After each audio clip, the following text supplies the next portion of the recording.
Ang mundo natin, puno ng mga lugar na hanggang ngayon, hindi pa rin maipaliwanag. Pag-uusapan natin ang ilan sa most mysterious places on Earth na talagang nakakabilib at nakaka-curious. Una sa listahan, ang Bermuda Triangle, kilala sa mga misteryosong pagkawala ng ilang barko at eroplano. Maraming theory, unusual weather, magnetic anomalies, o navigational errors, pero wala pa ring final explanation.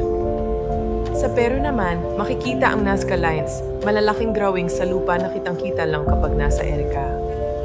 Tanong ng mga experts, paano nila nagawa ito na walang modern tools? At para saan kaya ito? Next, ang tinatawag na Door to Hell sa Turkmenistan, isang malaking crater na may apoy na hindi namamatay for over 50 years. Nag-start daw ito nang mag-collapse ang isang natural gas field, at ang tanong, hanggang kailan ito magliliyab? Isa sa pinaka-iconic na mysterious places ay ang Great Blue Hole sa Belize, isang perfect circle sa gitna ng dagat. Ang lalim nito ay higit 120 meters at hindi pa rin ito fully explored dahil sobrang lalim.